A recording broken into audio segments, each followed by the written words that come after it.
नियमाश्रितो हि वक्रोऽपि चन्द्र सर्वत्र वन्द्यते।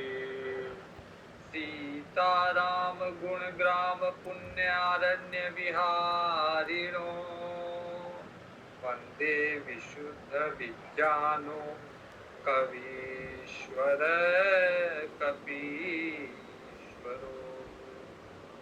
उद्भव स्थिति संहारकारिणी क्लेशहारिणी सर्वश्रेयस्करीं तां नतोऽहं रामवल्लभाम्। यन्मायावसवर्ति विश्वमखिलं ब्रह्मादिदेवासुरा यत्सत्त्वादमृषेव भाति सकलं रज्जो यथा अहिर्भ्रमः। यत्पादप्लवमेकमेव हि भवाम्बोधे स्थितिर्षावताम् वन्देऽहं समशेषकारणपरं रामाख्यमीशं हरिम्। नानापुराणनिगमागमसम्मतं यत् रामायणे निगदितं क्वचिदन्यतोऽपि स्वान्तसुखाय तुलसी रघुनाथ गाथा भाषा निबन्धमतिमन्द।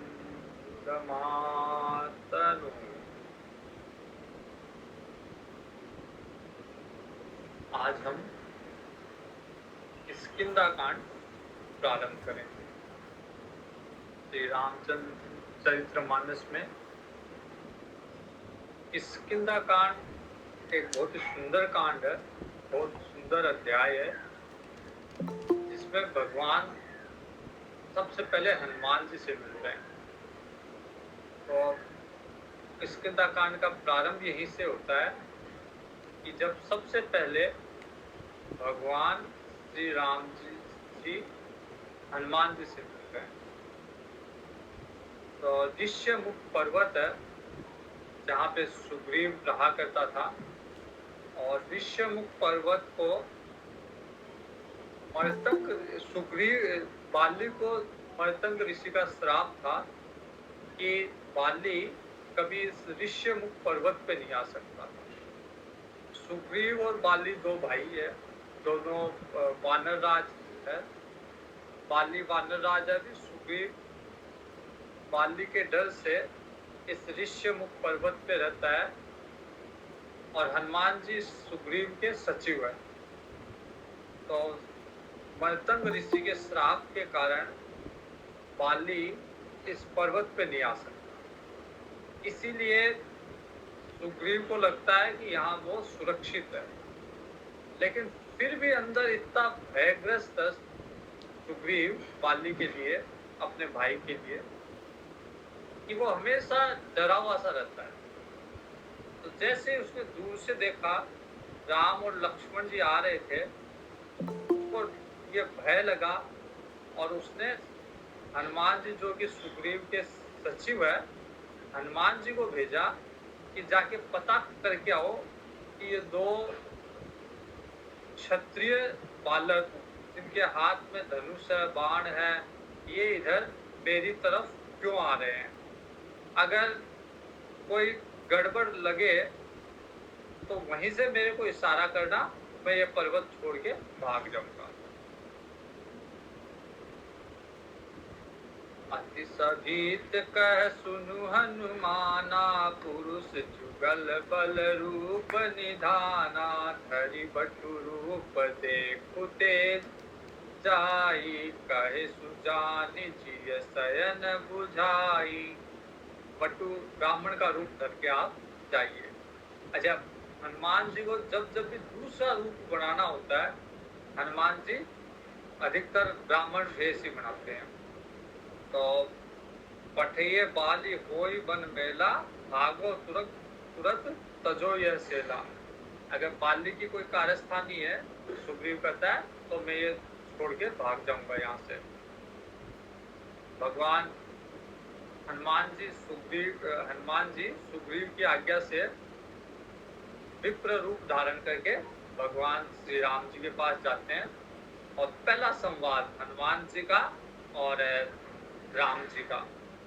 पहले संवाद में ही हनुमान जी कहते हैं, ओ तुम श्यामल गौर शरीरा, छद्दी रूप फिरहु बन बीरा, कठिन भूमि कोमल पग गामी, कवन हेतु विचरहु बन स्वामी।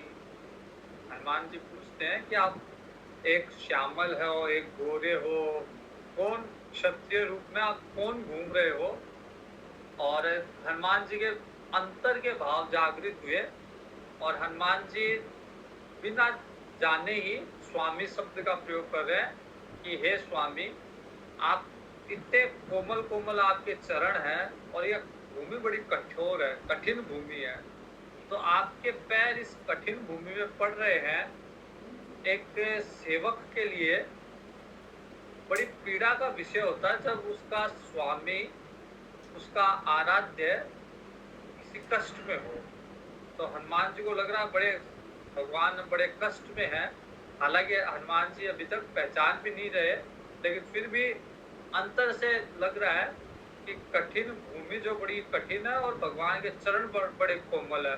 तो कोमल चरणों से कठिन भूमि पे भगवान कैसे पैर रख पा रहे हैं?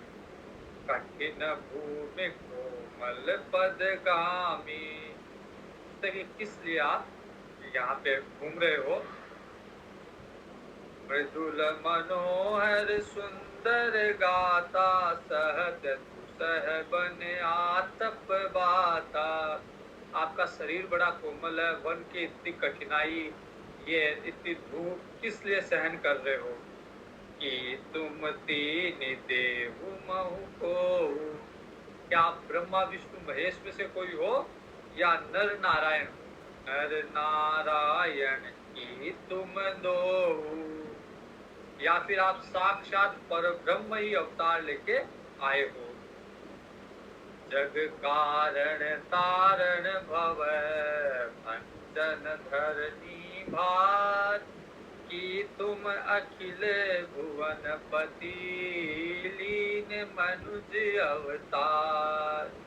कि पर ब्रह्म आप जगतपति मनुष्य अवतार में जग के लिए, जग के हितार्थ के लिए और लोगों को भव से तारने के लिए, आप धरने का भार, पृथ्वी का भार हटने के लिए आप जगतपति ही आए हुए हो। अब जैसे भगवान से पूछा, भगवान का नियम है कि आप जैसे भगवान का ध्यान करोगे, भगवान वैसे ही आपको उत्तर देंगे। तो जैसे हनुमान जी ने प्रश्न किया, भगवान भी वैसे सरल शब्दों में उत्तर दे रहे हैं। कौशलेश दशरथ के जाए, हम पितु वचन मानी बने आए। भगवान कहते हम तो दशरथ के पुत्र हैं और पिता के वचन के लिए हम यहाँ पे वन में आए हैं। नाम हमारा राम है, लक्ष्मण है, संग में हमारे एक सुकुमारी भी थी, सीता जी भी थी, जिनका यहाँ पे हरण हो गया है। यहाँ हरि निशिचर बेदेही। अब भगवान तो कह रहे यहाँ हरि, हरि शब्द बंदर को भी बोलते हैं हरि। तो भगवान तो कहते हैं यहाँ हरि निशिचर बेदेही, यहाँ पे राक्षसों ने बेदेही को हरा। जैसे भगवान ने हरि कहा, हनुमान जी को लगा कि भगवान मेरे को पहचान गए, मतलब मेरा बंदर का स्वरूप वो भगवान पहचान गए। फिर भगवान कहते हैं विप्र फिरहि हम खोजत, हे ब्राह्मण देवता हम उसको खोज रहे हैं। अब कहते कि मैंने तो मेरा चरित्र बता दिया, अब आप बताओ, भगवान कहते हैं। तो जैसे हरि भगवान ने कहा, हनुमान जी समझ गए कि ये मेरे विप्र स्वरूप को नहीं देख के मेरे बंदर के स्वरूप को देख पा रहे, ये जरूर भगवान ही है। तो भगवान को पहचाना हनुमान जी ने और भगवान के चरणों में गिर गए। प्रभु पहचान परहु गहि चरना, सो सुख उमा जाई नहीं बरना। यहाँ पे शिव जी माँ पार्वती को कह रहे हैं कि उमा उस सुख का वर्णन नहीं कर सकता। तो दरअसल शिव जी हनुमान जी के रूप में है, इसलिए उन्होंने अनुभव किया है उस सुख को, लेकिन उस अनुभव को वर्णन नहीं कर पा रहे, इसलिए कह रहे हैं कि सो सुख उमा जाए नहीं वरना, कि जो सुख मेरे को उस समय मिला जब मैं भगवान को पहचान के उनके चरणों में गिर गया, तो उस सुख का वर्णन मैं नहीं कर सकता। लिखित तन मुख आवन बचना, देखत रुचिर बेस के रचना। हनुमान जी का तन बड़ा पुलकित हो गया और मुंह से अब वचन नहीं निकल रहे। फिर धीरज धर के स्तुति की हनुमान जी ने, और फिर पूछते हनुमान जी कि प्रभु मैं तो आपको नहीं पहचान पाया, लेकिन आप भी नहीं पहचान पाए मेरे को। मोर न्याव मैं पूछा साई, तुम पूछऊं कस नर की नाही। आप साधारण मनुष्य की तरह मेरे को क्यों पूछ रहे थे, आप तो पहचान जाते कि मैं हनुमान हूँ। तब भक्तों का सबसे बड़ा एक बहाना जो होता है, हनुमान जी अभी अगली पंक्ति में कह रहे हैं, वो भक्तों के लिए सबसे बड़ा बहाना है। कोई भी भक्त हो, सुग्रीव हो, से आगे विभीषण हो, कोई भी भक्त वो एक यही पंक्ति, यही चौपाई बोलेगा, तब माया बस फिरहूं भूला। हम लोग भी यही बोलते हैं, हे भगवान आपको याद तो बहुत करते हैं, आपसे मिलने की इच्छा भी है, लेकिन आपकी माया में घूम रहे हैं, क्या करें। भगवान की प्रभु की माया है, अब माया में तो घूमना ही पड़ेगा। तो हनुमान जी भी यही बहाना लगा रहे हैं, तब माया बस फिरहूं भुलाना। आपकी माया में घूम रहा हूँ भगवान, आप घुमा रहे हो, आपकी माया है, आपकी माया में घूम रहा हूँ। ताते मैं नहीं प्रभु पहचाना, इसलिए मैं आपको नहीं पहचान पाया, क्योंकि आपकी माया ऐसी है कि आपके माया में घूमने वाला कोई भगवान को, जब मैंने एक बार पहले भी बताया था, जब ब्रह्मा जी ने सृष्टि की और सारे जीव भगवान की तरफ जाने लगे, भागने लग गए, संकादिक ऋषि हुए, सब सुखदेव जी जैसे ऋषि हुए, तो सब जन्मते ही भगवान की तरफ जाने लग गए।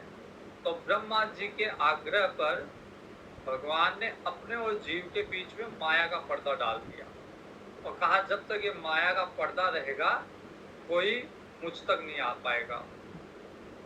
तो हनुमान जी भी कहते हैं कि माया का पर्दा था, इसलिए मैं आपको नहीं पहचान पाया। एक में मंद मोह बस, कुटिल हृदय ज्ञान, पुनि प्रभु मोहि विसारे हो, दीन बंधु भगवान।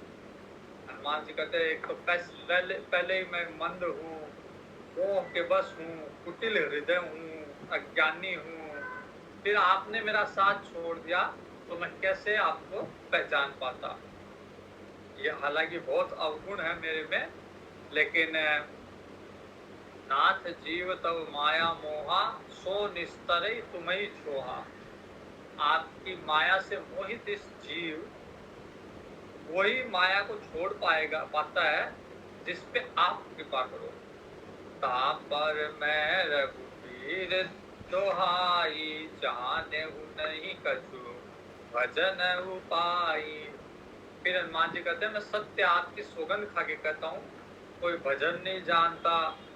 सेवक सुत पति मातु भरोसे, रही असोच बनहि प्रभु पोसे।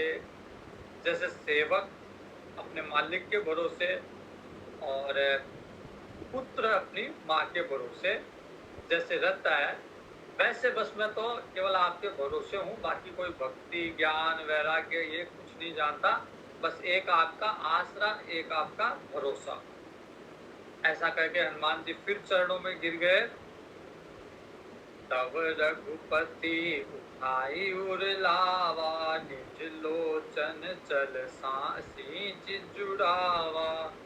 प्रभु ने हनुमान जी को उठाया और अपने नेत्रों के आंसुओं से हनुमान जी को भिगा दिया। भगवान कहते हैं हनुमान वे कभी भी इस बात सुनु कभी जिये मनसी जनिउना ते मम प्रिय लक्ष्मण ते दूना। कहते हैं इस बात को मत भूलना हनुमान, तू लक्ष्मण से भी अधिक प्रिय है मेरे को, दूना प्रेम है, लक्ष्मण से डबल प्रेम है। लक्ष्मण जी वहीं खड़े हैं और लक्ष्मण जी के सामने कह रहे हैं कि हनुमान लक्ष्मण जी से डबल प्रेम करता हूं मैं तेरे से। भगवान का स्वरूप ऐसा ही है, चरित्र ऐसा ही है, भगवान सबसे ऐसे प्रेम करते हैं और भगवान की इस प्रेम को लक्ष्मण जी भी पूरा नहीं मानते।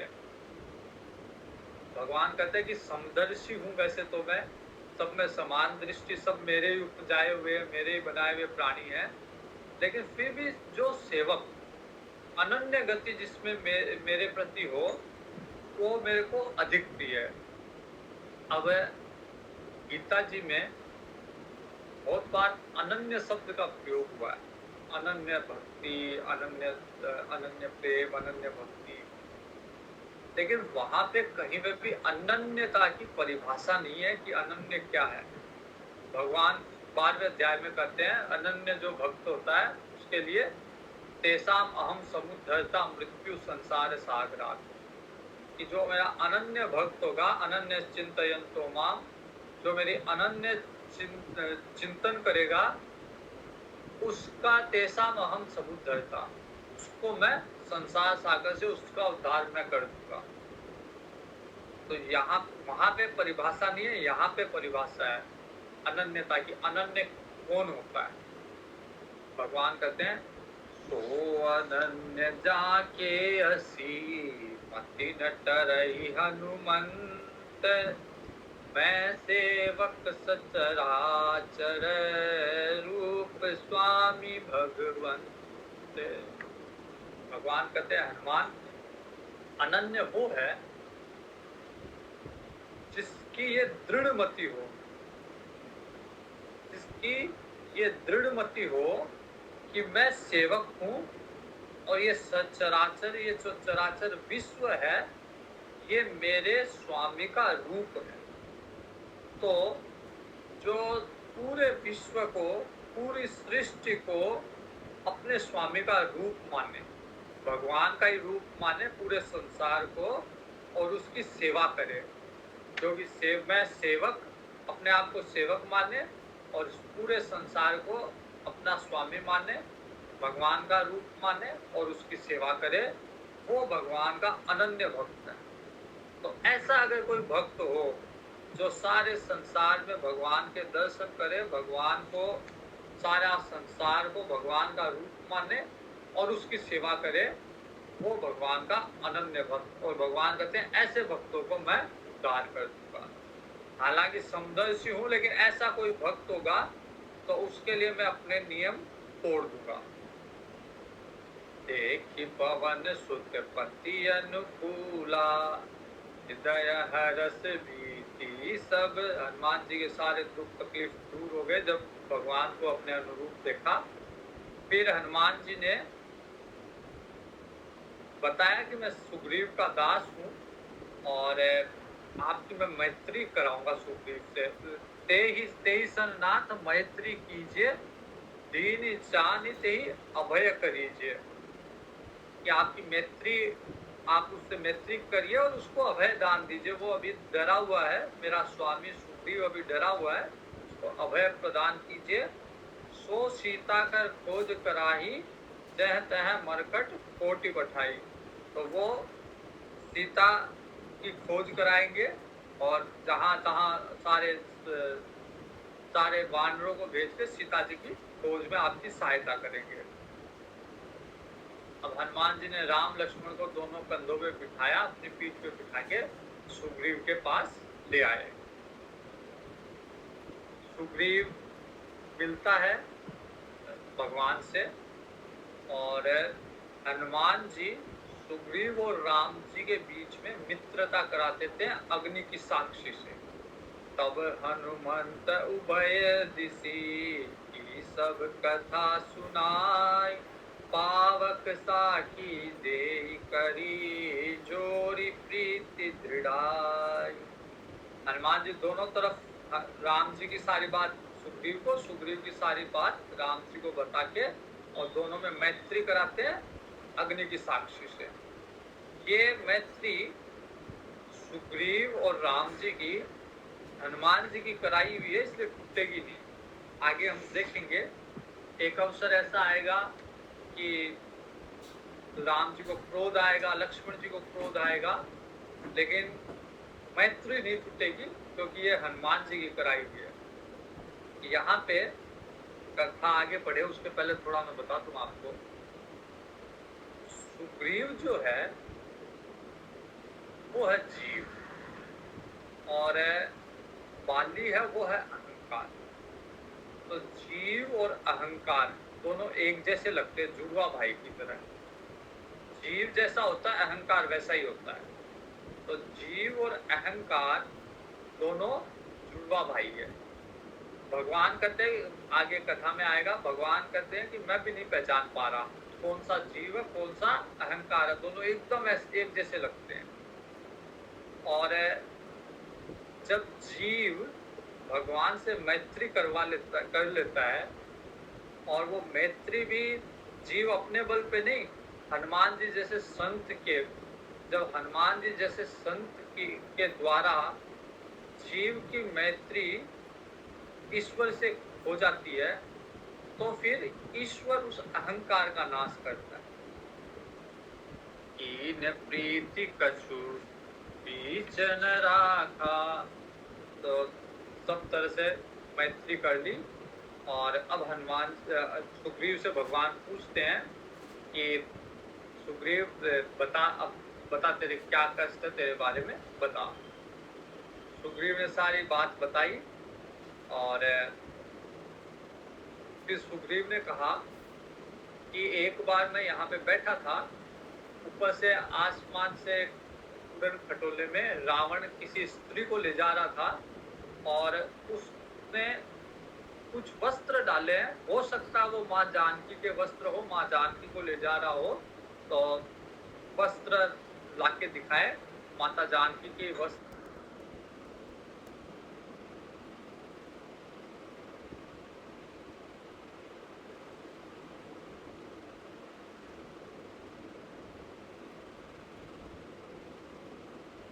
यदि 15 दिन में मैं बाहर नहीं आऊं तो ये समझना कि मैं इस दानव के द्वारा मारा गया। तो 15 दिन के समय में यदि बाहर नहीं निकलूं, समझ लेना मेरी मृत्यु होगी और जाके राज्य को संभालना। सुग्रीव इंतजार करता रहा। 15 दिन के बाद में 1 महीना हो गया। अंदर से खून की रक्त की एक नदी, एक प्रवाह आया। सुग्रीव को लगा जरूर बाली मारा गया, इसलिए ये रक्त का प्रवाह आया है। तो सुग्रीव ने सोचा कि वो दानव बाहर आएगा, तो उसने उस गुफा को बंद कर दिया, पत्थरों के द्वारा गुफा को बंद कर दिया और अपनी राजधानी किष्किंधा में आ गया। किष्किंधा के अंदर जब मंत्रियों ने देखा कि किष्किंधा का राज्य है लेकिन यहाँ पे कोई राजा नहीं है, तो सुग्रीव को जबरदस्ती राजा बना दिया गया। कुछ समय बाद में बाली मारा नहीं गया था, बल्कि बाली ने उस राक्षस को, मय दानव को मारा, मायावी मयसुत को मारा। तो जब बाली आया और बाली ने देखा कि सुग्रीव राज्य कर रहा है, तो बाली को बड़ी ईर्ष्या, बड़ा गुस्सा आया बाली को। और बाली को गुस्सा आया और बाली ने सुग्रीव को बहुत पिटाई की और उसे राज्य से बाहर कर दिया। सुग्रीव की पत्नी को भी बाली अपने साथ रख लिया और सुग्रीव को निकाल दिया। इस तरह से तब से सुग्रीव डरा हुआ इस ऋष्यमुख पर्वत पे रह रहा है, जहां पे बाली नहीं आ सकता। भगवान कहते हैं, सुनु सुग्रीव मारिहहु बाली कही बान, ब्रह्म रुद्र शरणागत गए न उबरहि प्राण।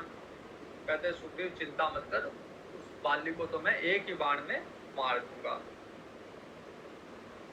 अब भगवान मित्र धर्म के बारे में बता रहे हैं कि मित्र के दुख में यदि कोई दुखी ना हो तो उस मित्र का चेहरा भी नहीं देखना चाहिए। खुद का दुख मित्र है, उसको लगे कि कोई दुख ही नहीं है, लेकिन मित्र का दुख अगर हो तो उसे लगे कि ये तो पहाड़ जैसा दुख है। अगर मित्र किसी कुपंथ पे चल रहा है तो मित्र उसको उस कुपंथ से निकाल के लाए, सुपंथ पे चलाए। मित्र के गुण प्रकट करे और अवगुण छुपाए। तो इस तरह से मित्र लेने देने में कोई संकोच ना करे और हमेशा मित्र की सहायता के लिए तैयार रहे। विपत्ति काल में मित्र की सहायता करे।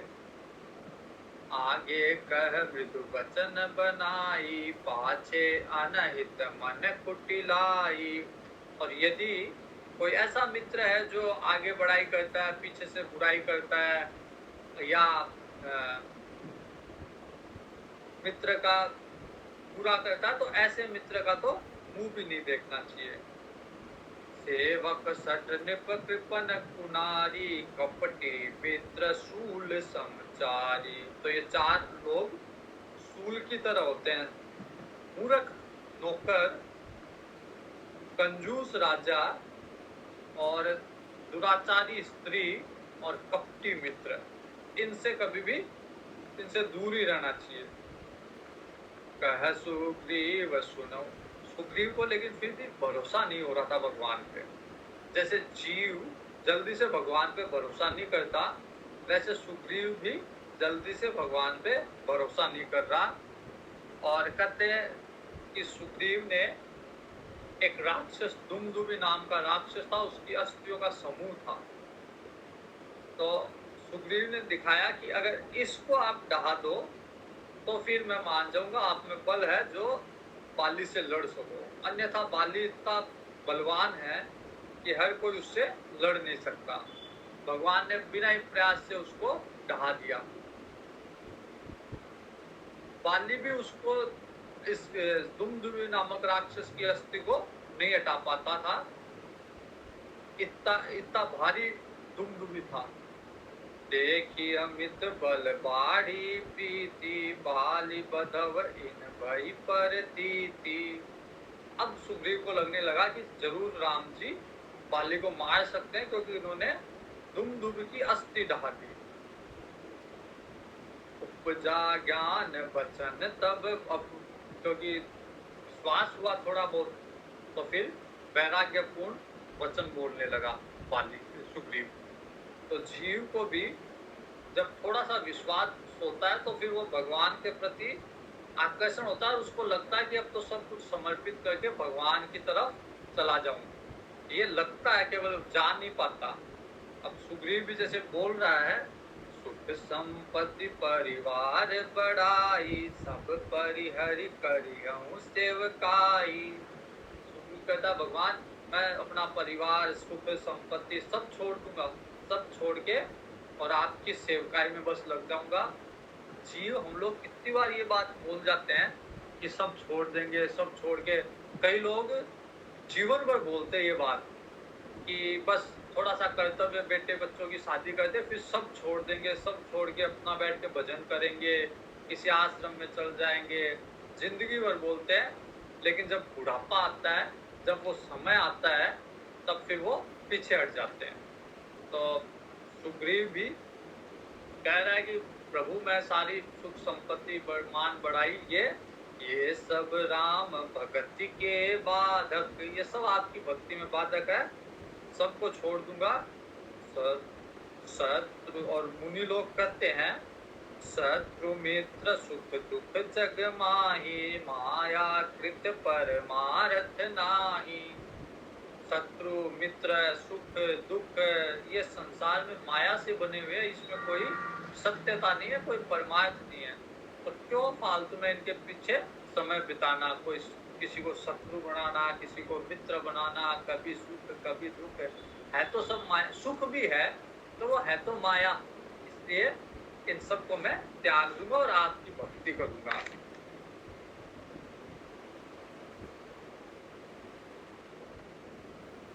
अगर सपने में भी कोई इनके वश में हो जाता है, सपने जय सन हो लरा।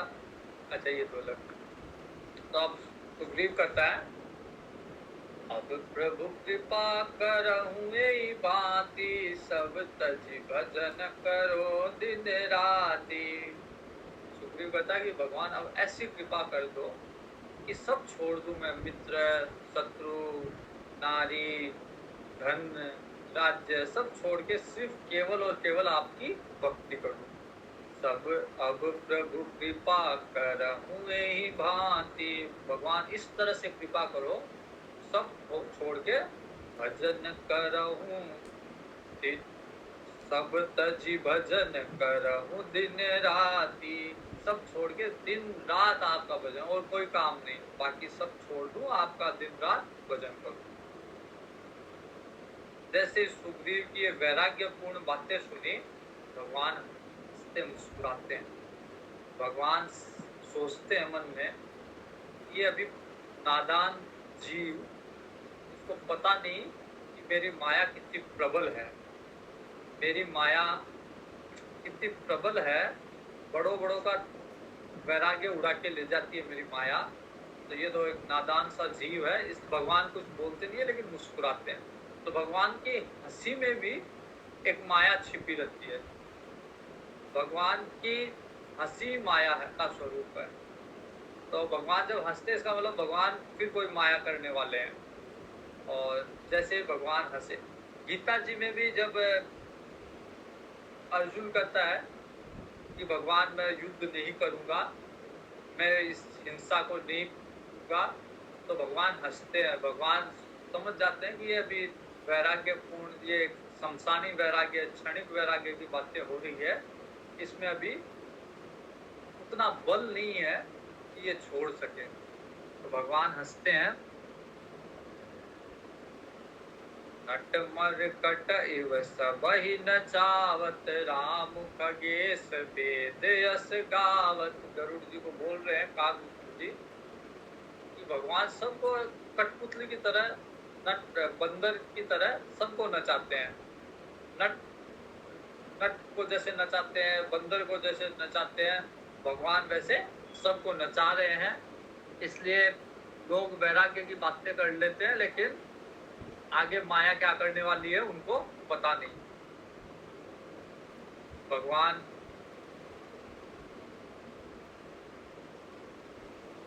सुग्रीव को ये बताते हैं, समझाते हैं, सिखाते हैं कि अब जाके बाली को ललकार, और बाली को ललकार के युद्ध कर, मैं पेड़ के पीछे से बाली पे तीर चला के बाली को मार डालूंगा। सुग्रीव जाके बाली को ललकारता है। बाली क्रोधित होते हैं, लेकिन बाली की पत्नी रहती है तारा, वो बाली को बहुत समझाती है कि अरे ये सुग्रीव अगर ललकार रहा है, इसमें कभी बल नहीं था सुग्रीव में कि तेरे सामने खड़ा हो जाए। आज ये ललकार रहा, जरूर इसके पीछे कोई ना कोई किसी का हाथ है, और इसके पीछे जिसका हाथ है, कौशलेश सुत लक्ष्मण रामा, कालहु जीत सकहि संग्रामा।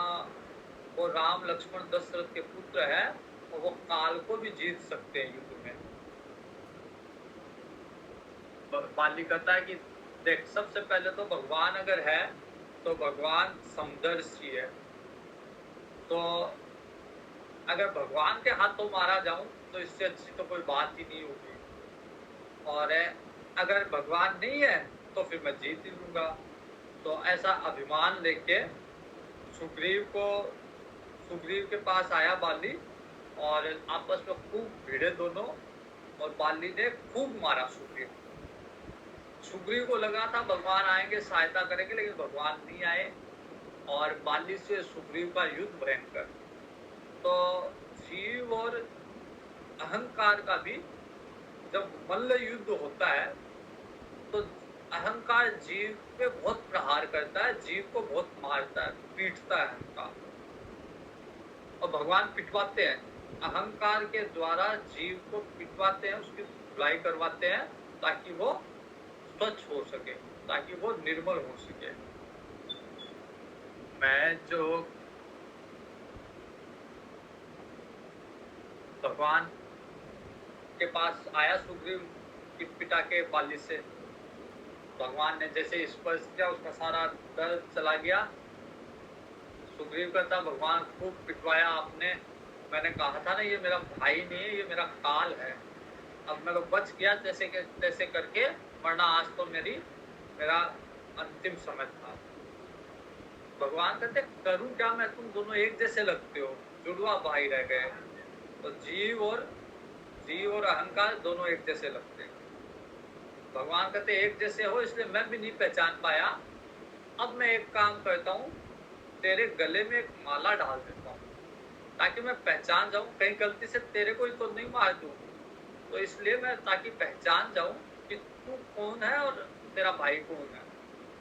तो जब भगवान के द्वारा जीव के गले में माला डाल दी जाती है, अर्थात भगवान के द्वारा स्वीकार कर लिया जाता है जीव, तब जीव और अहंकार में भेद पता चलने लगता है। इसके पहले दोनों एक जैसे। भगवान ने सुमन माल पहनाई सुग्रीव को, फिर गए और फिर भगवान ने मारा बाली राम तब हृदय माज सरतान। भगवान ने एक ही बाण में बाली को, पेड़ के पीछे छुप के भगवान खड़े थे और बाली को एक ही बाण में मार डाला। बाली जब मरने लगा, बाली की मृत्यु सबसे अच्छी है रामायण में। दशरथ जी की मृत्यु के समय मैंने बताया था आप लोगों को कि दशरथ जी की मृत्यु बड़ी भयंकर है, बड़ा कष्ट हो रहा है, इंद्रिया विकल हो गई, प्राण कंठ पे आ गए, प्राण निकल नहीं रहे, तड़प रहे हैं दशरथ जी। कारण कि उनका पुत्र विषयक मोह रह गया, भगवान में पुत्र रूप में मोह रह गया। यहाँ पे बाली की मृत्यु बड़ी आसान है। तो भगवान सामने खड़े हैं, दशरथ जी के सामने भगवान नहीं, दशरथ जी की अंतिम क्रिया भगवान ने नहीं की, यहाँ बाली के सामने भगवान खड़े हैं। पुनि चित ही चरण चित दीना, फल जन्म माना प्रभु जीना। बार बार सुग्रीव जो है, बार बार बाली भगवान को देख रहा है और अपना जन्म सफल मान रहा है कि अंत समय भगवान मेरे सन्मुख है। एक भजन है, इतना तो करना स्वामी जब प्राण कंठ निकले, मेरे गंगा जी का तट हो या यमुना बंसी बट हो, मेरे सांवरा निकट।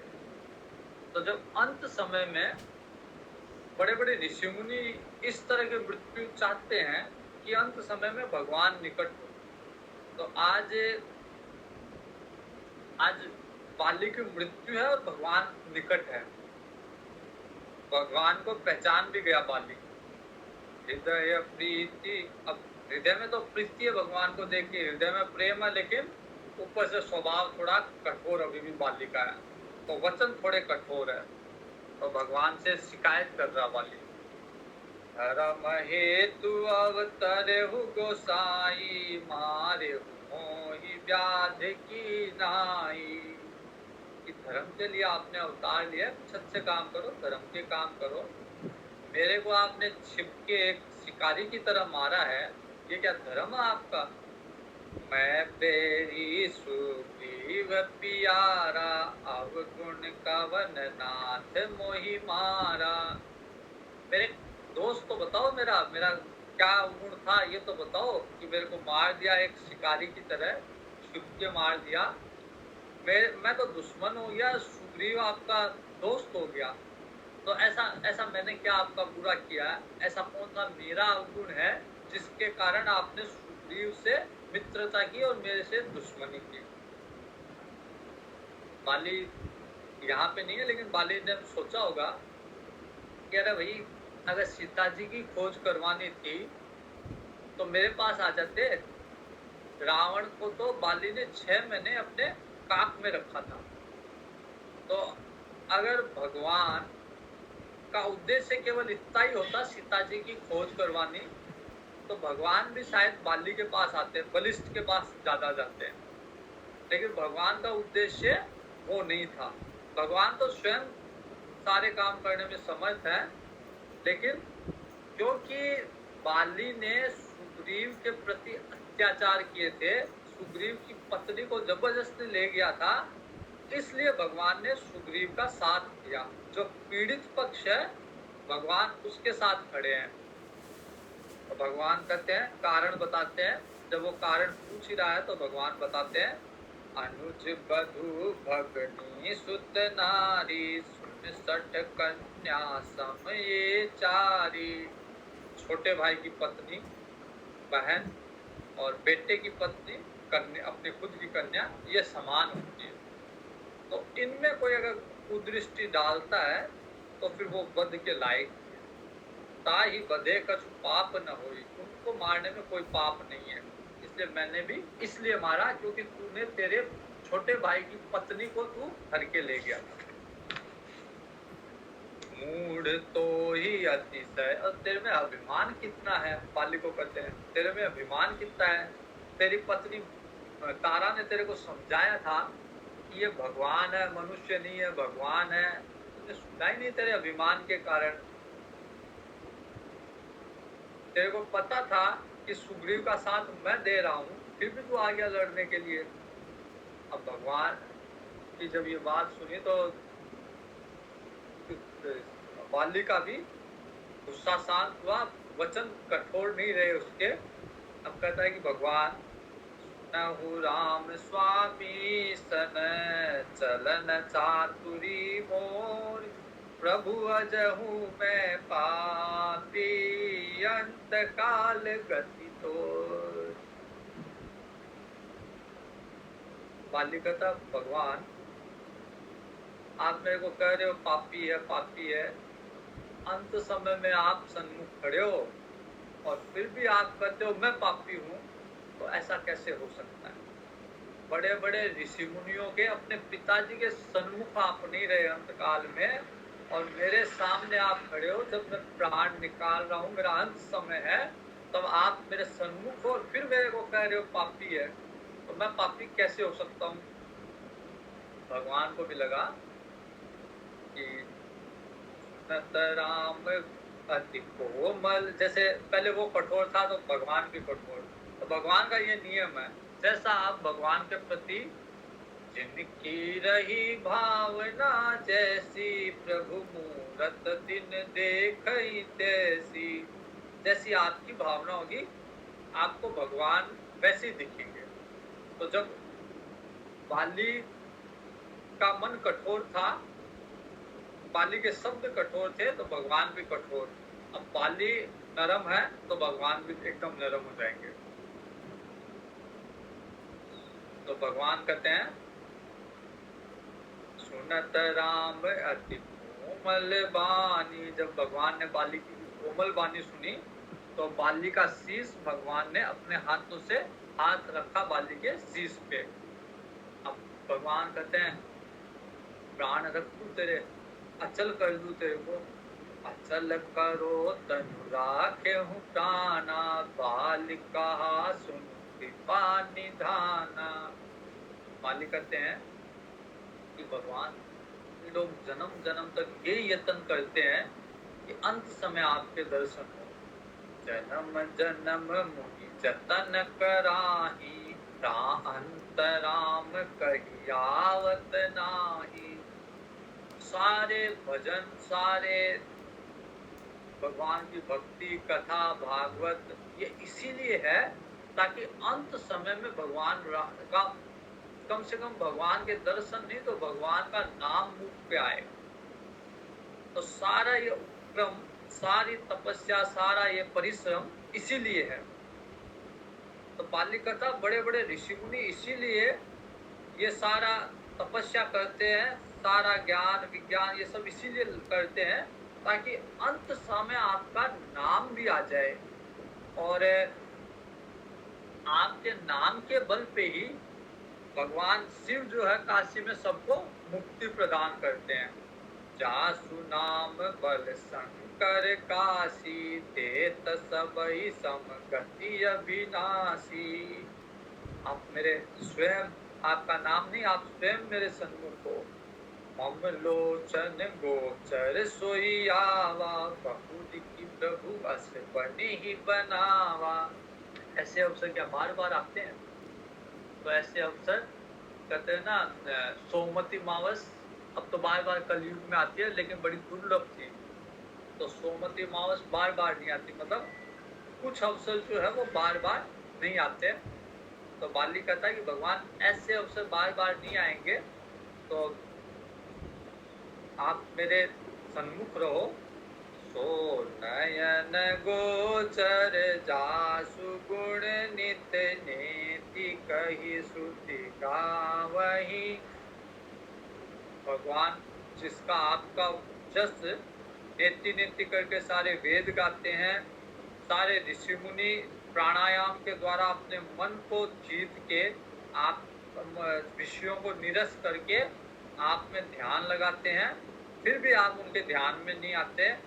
अब आप कह रहे हो शायद मेरा अभिमान रहा होगा, क्योंकि बाली अहंकार का रूप है, इसलिए कहते हैं कि शायद मैं अहंकार हूँ, इसलिए आप कह रहे हो कि अहंकार को रख दूं। अहंकार, आप कह रहे हो कि मैं तेरे प्राण रखूं, मतलब अहंकार को रख दूं। तो ऐसा कौन मूर्ख होगा जो अहंकार को बचाना चाहेगा? अस कवन सठ हटि काटि सुर तरु बारी करही बबूरही। अब अंत समय में बाली कहता है भगवान एक ही वरदान मैं मांगता हूँ, जिस जिस योनि में कर्म के द्वारा जाऊं, बस आपका स्मरण करूं, राम पद अनुराग, आपके चरणों में मेरा स्नेह हो। बड़े बड़े भक्त भगवान से यही मांगते हैं कि भगवान भले ही नरक में डाल देना, लेकिन संतों का साथ देना, आपके नाम में, आपके चरणों में भक्ति देना, बाकी और रखो कहीं क्या फर्क पड़ता है। अब भक्त को चाहे राजमहल में रखो, चाहे एक कमरे की झोपड़ी में रखो, उसको क्या फर्क पड़ता है, क्योंकि उसका काम केवल और केवल, उसको आनंद भारी भोगों से नहीं आ रहा, उसको आनंद भगवान के जप से आ रहा है। तो उसको वापस की ज्यादा भोग उसके भजन में ज्यादा बाधा उत्पन्न करेंगे, इसलिए उसके कोई फर्क नहीं पड़ रहा कि वो कहाँ रह रहा है। तो बाली भी कहता है कि कोई सी भी योनि में डाल देना भगवान, लेकिन आपके चरणों की सेवकाई देना, आपके चरणों में अनुराग देना। कहते कि ये मेरा पुत्र है, अंगद है, अब मेरा अंत समय, इसको आप संभालो, आप इसके हाथ पकड़ लो और इसको अपना दास बना लो। तो मरते समय पे यदि कोई अपनी मोह माया, पुत्र मोह, अपना धन संपत्ति भगवान को समर्पित कर दे, उसकी मृत्यु बड़ी सहज हो। अन्यथा जो इंद्रियां हैं, जो मन है, वो मन प्राणों को निकलने नहीं देता। प्राण संघर्ष करते हैं, प्राण जाने की कोशिश करते हैं, मन कहता है कि नहीं रुक जाओ, अभी कुछ भोग भोगना है। इंद्रिया कहती है नहीं, अभी कुछ भोग भोगने नहीं जाने देती, लड़ाई होती है उनमें। तो इस संघर्ष में बहुत पीड़ा होती है। ये जब संघर्ष चलता है ना इंद्रियों का, जब इंद्रियों से प्राण निकलना चाहते हैं, इंद्रिया कहती है नहीं रुको, अभी भोग भोगने हैं, तो जब ये कलह होती है आपस में इनमें संघर्ष होता है, वो बड़ा कष्टदायक होता है। बड़ा, जो कहते हैं ना कि प्राण निकलते हो तो 1000 बिच्छू काटने का दर्द होता है, वो इसी कारण होता है। और वही अगर इंद्रियों में ऐसी इच्छा ना हो कि भोग भोगने हैं, मन सब कुछ भगवान को अर्पित कर दे, तो फिर ना इंद्रियों की इच्छा रहेगी कि प्राण रुके, न मन की इच्छा रहेगी, तो प्राण बड़े सहज रूप से निकल जाएंगे। और जब तक इंद्रियों की इच्छा रहेगी, मन की इच्छा रहेगी, कुछ भोगूं, आसक्ति है, मेरा पुत्र है, मेरा धन है, इसका क्या होगा, मेरे मकान का क्या होगा, तो तब तक प्राण निकलते नहीं है, बड़ा संघर्ष होता है, बड़ा कष्ट होता है। तो बाली ने अपने पुत्र में मोह अवश्य रहा होगा, लेकिन मरते समय वो मोह को त्याग दिया, भगवान को समर्पित किया। अब बाली की मृत्यु देखना किस सरल तरीके से हो रही है। राम चरण तृण दृढ़ प्रीति करी, बाली कीन तनु त्याग। राम जी के चरणों में दृढ़ प्रीति करके बाली ने अपना प्राण त्याग दिया। और कैसे प्राण गए? सुमन माल जिमि कंठ ते, गिरत न जानहि नाग। जैसे हाथी के सर के ऊपर एक फूलों की माला रखी हुई हो, अब फूलों की माला कब गिर गई हाथी को पता भी नहीं चलता, क्योंकि उसका कोई भार था ही नहीं हाथी के ऊपर। फूलों की माला का हाथी के ऊपर कोई भार था ही नहीं, वो गिर भी गई तो पता नहीं। वैसे ही जब भगवान को समर्पित कर दोगे सारी चीजें, तो फिर आप पे उस अहंकार पे कोई भार नहीं है, वरना उस अहंकार पे भार है कि ये मेरा है। तो जब तक वो भार है, वो अहंकार मरेगा नहीं। तो अहंकार को मारने के लिए जरूरी है कि समर्पण बुद्धि। सारी गीता को कहने के बाद में भगवान कहते हैं सर्वधर्मान परित्यज्य मामेकम शरणम व्रज, कि सारे धर्मों को छोड़ के मेरी शरण में आ जा। तो वैसे ही अगर अंत समय में भगवान की शरणागति धारण कर ले, तो ये अहंकार बड़े आसानी से मर जाएगा। अब बाली की मृत्यु हो गई, भगवान ने अपने स्थान पे अपने लोक में भेजा बाली को। और जैसे तारा को पता चला, तारा आई, तारा बड़ा विलाप करने लग गई। अहंकार की मृत्यु पे भी लोग विलाप करते हैं, लेकिन उस समय ज्ञान के द्वारा ये समझाया जाना चाहिए कि अहंकार जो था वो झूठा था। तो जैसे तारा विलाप करती है, भगवान तारा मतलब उसका मन, तो भगवान मन को समझाते हैं कि अहंकार था वो झूठा था, उसका कभी अस्तित्व था ही नहीं। तो कैसे समझाते हैं? जैसे गीता जी में दूसरे अध्याय का 11वां श्लोक है, उसी का समानांतर यहाँ पे है।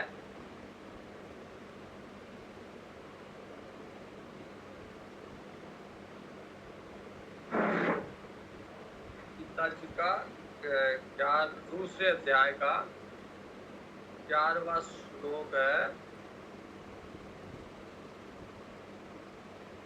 असोचानन व सोचस्व प्रज्ञावादांश भाषसे गतासून नानु शोचन्ति पंडिताः। तो पंडित लोग, विद्वान लोग किसी भी बात पे शोक नहीं करते। जे गतासून अगतासून, जे किसी की मृत्यु हो या किसी के प्राण है तब भी शोक नहीं करते किसी के लिए। असोचानन व सोचस्व, तो बिना जिस पे शोक नहीं करना चाहिए, शोक नहीं करना चाहिए, उसपे विद्वान शोक नहीं करते। तो भगवान कहते हैं तारा तू रो किसके लिए रही है? तू तारा को ज्ञान देके भगवान ने उसकी दीन ज्ञान हरिलीनी माया, उसको ज्ञान देके मन को अगर ज्ञान के द्वारा अहंकार का नाश किया जा सकता है, और अहंकार के नाश का दुख नहीं होगा। तो भगवान ने भी तारा को ज्ञान दिया और उसकी माया को हरा। ज्ञान क्या है? क्षिति जल पावक गगन समीरा, पंच रचित अति अधम शरीरा। ये जो शरीर है तेरे पति का, अहंकार का, तेरे पति का जो शरीर है वो पंच महाभूतों से बना हुआ है। क्षिति जल गगन, आकाश वायु अग्नि पृथ्वी, इन पंच महाभूतों से बना हुआ शरीर है, अधम शरीर है, और वो जो अधम शरीर है, पंच महाभूत है, वो तेरे आगे पड़े हैं। मृत्यु के बाद में भी उस देह में पंच महाभूत तो वैसे ही रहते हैं। तो भगवान कह रहे ये पंच महाभूत से बना हुआ था, वो ऐसे कैसे पड़े हैं। प्रकट सो तनु तब आगे सोवा। अब इसमें से क्या निकला? इसमें से केवल जीव निकला। तो जीव नित्य के ही लगी तुम रोवा। जो जीव निकला इसमें से, वो कभी मरता ही नहीं है, वो नित्य है, वो अमर है। तो फिर तू रो किसके लिए रही है भाई? इस देह में दो चीजों से बना हुआ है ये देह है, एक जड़ वस्तु पंच महाभूत और एक चैतन्य जीव। तो ये जड़ महाभूत ऐसे कैसे पड़े हैं, संभाल लो। और जो जीव है वो नित्य है, वो मर नहीं सकता, वो कभी न जन्मा न मरेगा। तो फिर विलाप किसके लिए, रो किसके लिए रही है? रोने का एक ही कारण है कि उसमें ममता है, उसको अपनत्व है, उसको अपना मानती है, इसलिए रो रही है। अन्यथा पंच महाभूत भी है और जीव जो नित्य है वो वैसे का वैसे ही है। तो तारा को समझ में आ गई, पूजा ज्ञान चरण तब लागी लीन इसी परम भक्ति वर मांगी।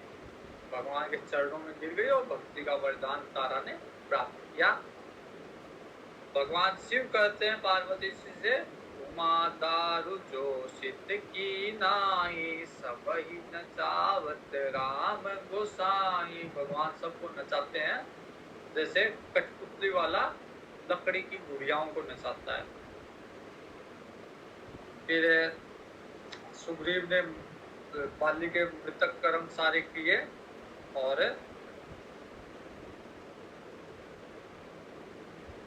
सुग्रीव को राज्य दिया, अंगद जी को युवराज बनाया।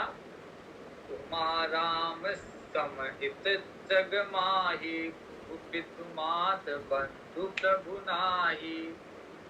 भगवान शिव कहते हैं कि राम जी के जितना हितैषी गुरु बंधु माता पिता ये भी नहीं है। भगवान ये सारे रिश्ते भी स्वार्थ लाग करे सब प्रीति, स्वार्थ के लिए प्रीति करते हैं। लेकिन भगवान जो है बिना स्वार्थ के, ये जो सुग्रीव था वो हमेशा डरा डरा रहता था बाली से। भगवान ने इसको उस डर से, उस भय से मुक्त करके इसको कपिराय बना दिया, इसको बानरों का राजा बना दिया। उसको कुछ नीति सिखाई, कुछ राज्य धर्म के बारे में बताया। फिर इतने में वर्षा ऋतु आ गई और वर्षा ऋतु के चतुर्मास में पहले सारी गतिविधियां रुक जाती थी, क्योंकि नदियों का उफान आता था तो साधु एक जगह में बैठ जाता था, यात्री एक जगह में बैठ जाते थे, राजा भिखारी सब एक जगह में बैठ जाते थे, कोई गतिविधि नहीं। चतुर्मास का मतलब केवल और केवल भगवान का भजन। तो संत लोग जहाँ जहाँ अभी चतुर्मास ही चल रहा है सावन से, और अब पहले 4 महीने का होता था, अब साधु लोग भी 2 महीने का चतुर्मास करते हैं। 4 महीने का कोई शायद शंकराचार्य जी वगैरह कुछ बिरला साधु लोग ही करते हैं, बाकी सब 2 महीने का करने लग गए। तो चतुर्मास का प्रयोजन केवल और केवल ये वर्षा ऋतु है, इसमें और कोई काम नहीं होता। इसमें अगर ज्यादा कर्म करोगे तो ज्यादा जीव जंतु भी, बहुत छोटे छोटे कीड़े मकोड़े उत्पन्न होते हैं, उनकी हत्या होगी। इसलिए भगवान का नाम लेने के लिए उपयुक्त समय है। यात्रा कर नहीं सकते, हर कैसा भोजन कर नहीं सकते, इसलिए आराम से जहाँ हो वहीं बैठ जाओ। जैसे कोरोना में बैठ गए थे ना, जहाँ थे वहीं बैठ गए, वैसे ही ये लॉकडाउन है, एक तरह से प्रकृति का लॉकडाउन है। आजकल नहीं मानते लोग, साधन इतने हो गए। पहले पैदल जाते थे, नदियां उफान पे रहती थी, तो इसलिए लोग एक जगह बैठ के भगवान का भजन करते थे। तो भगवान राम भी चतुर्मासा कर रहे हैं प्रवर्सन गिरी पे, और लक्ष्मण जी को चतुर्मास में ज्ञान दे रहे हैं। क्या ज्ञान दे रहे हैं ये मारुति गंभीर मारुति, धीर मारुति गंभीर मारुति, धीर मारुति अति धीर मारुति, धीर मारुति अति धीर मारुति, गीत मारुति संगीत मारुति, गीत मारुति संगीत मारुति, दूत मारुति रामदूत मारुति, भक्त मारुति परम भक्त मारुति, परम भक्त मारुति, परम भक्त मारुति। किसी को ये भजन आता है क्या? इतना तो करना स्वामी। मैं गा सकती हूँ। हाँ भाई, पूरा नहीं, जितना भी आता उनका मैं गाती हूँ। इतना तो करना स्वामी, जब प्राण तन से निकले, इतना तो करना स्वामी, जब प्राण तन से निकले, गोविंद नाम लेकर तब प्राण तन से निकले। श्री गंगा जी का तट हो, जमुना का वंशीवट हो, मेरा सारा निकट हो, जब प्राण तन से निकले। और भी है, फिर अभी इतना गाते हैं, समय भी हो गया। एक गुजराती राम भजन भजन भी तैयार किया था, वो अगले किसी और दिन गा लेंगे। गा दीजिए, अभी गा दीजिए। गा ठीक है। गुजराती आपने कहा था ना कल, इसलिए मैं ये तैयार किया मैंने।